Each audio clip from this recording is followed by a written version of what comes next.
Bismillahirrahmanirrahim. Assalamualaikum warahmatullahi wabarakatuh. Alhamdulillah wassalatu wassalamu ala Rasulillah wa ala alihi wa ashabihi wa mawalah amma ba'du. Sahabat Klinik Tahsin yang dimuliakan Allah Subhanahu wa taala. Alhamdulillah pada kesempatan kali ini kita bisa melanjutkan pembahasan yang terakhir, yaitu pembahasan ayat dan surah yang dibaca pada waktu dan keadaan tertentu. Yang ini diambil dari kitab At-Tibyan fi Adabi Hamalatil Quran. Bagi sahabat yang ingin menyimak pembahasan full tentang kitab At-Tibyan, maka bisa dilihat, disimak di playlist suplemen Tahsin, dan ini adalah pembahasan terakhir tentang ayat dan surah yang dibaca pada waktu dan keadaan tertentu. Baik sahabat Al-Quran, kita masuk di pembahasan yang pertama. Waktu khusus tentu di bulan Ramadan, kemudian 10 hari terakhir dan malam ganjil. Selain di bulan Ramadan, disunahkan memperbanyak di 10 hari pertama bulan Dzulhijjah, kemudian hari Arafah, hari Jumat, serta setelah sholat subuh dan malam. Hendaknya pula senantiasa membaca surah Yasin, Al-Waqi'ah, dan Tabarok, surah Al-Mulk. Ini silahkan dicatat ya, di bulan Ramadan, di 10 hari terakhir dan malam ganjil bulan Ramadan. Kemudian selain di bulan Ramadan, ini. Berikutnya, surah yang dibaca pada waktu tertentu. Disunahkan ketika sholat subuh pada pagi, pada hari Jumat, setelah bacaan surah Al-Fatihah, di rokaat yang pertama membaca surah As-Sajdah hingga akhir. Lantas di rokaat kedua membaca surah Al-Insan hingga akhir. Disunahkan ketika sholat Jumat di rokaat pertama membaca surah Al-Jumu'ah hingga akhir, serta di rokaat kedua membaca surah Al-Ghasyiyah. Kemudian disunahkan ketika sholat Id di rokaat pertama membaca surah Qaf, dan di rokaat kedua membaca surah Al-Qamar hingga akhir. Atau surah Al-A'la dan surah Al-Ghasyiyah. Ini yang paling banyak dipraktekkan ya. Kemudian surah yang dibaca pada sholat sunnah.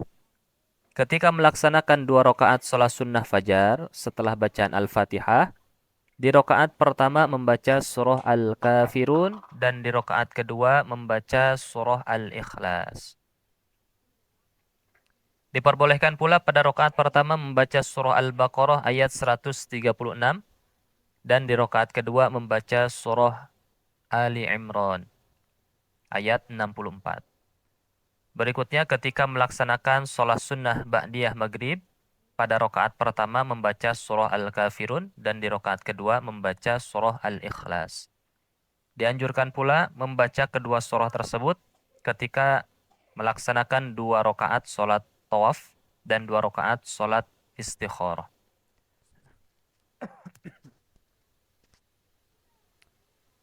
Ketika melaksanakan sholat witir 3 rakaat, rakaat pertama membaca surah Al-A'la, rakaat kedua membaca surah Al-Kafirun, dan rakaat ketiga membaca surah Al-Ikhlas serta Mu'awidhatain.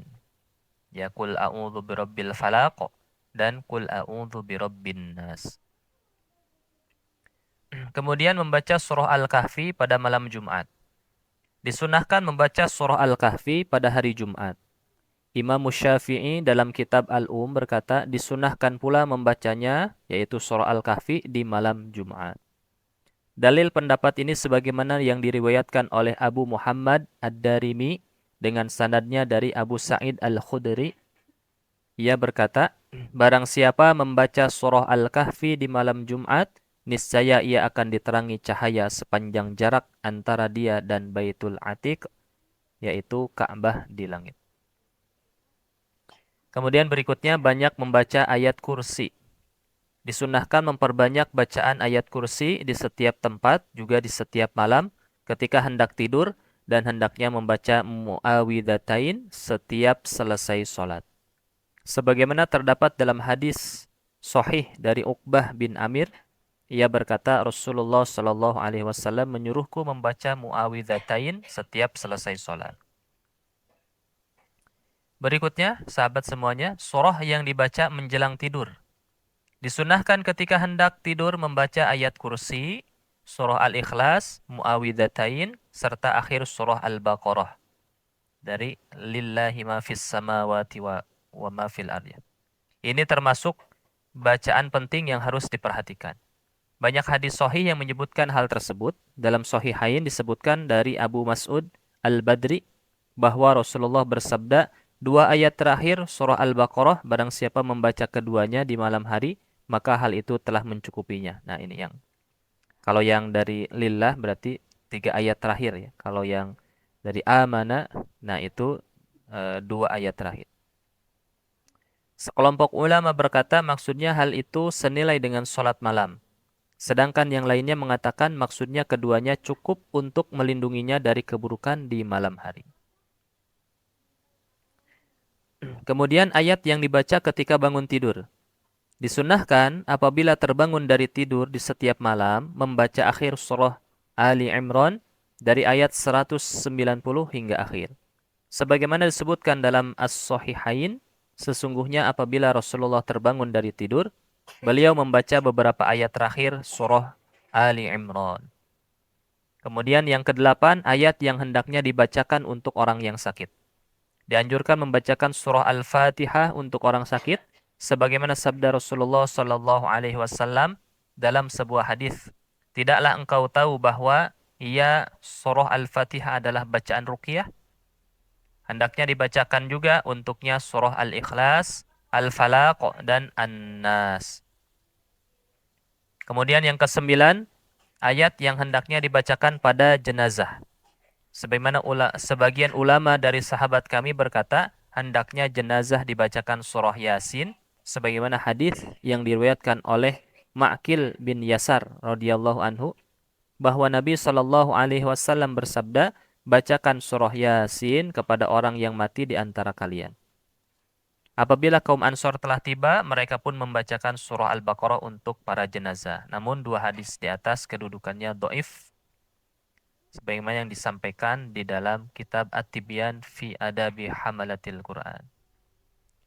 Sahabat Al-Quran yang dimuliakan Allah, demikian yang bisa Al-Fakir sampaikan untuk pembahasan ayat dan surah tertentu yang dibacakan dalam keadaan tertentu.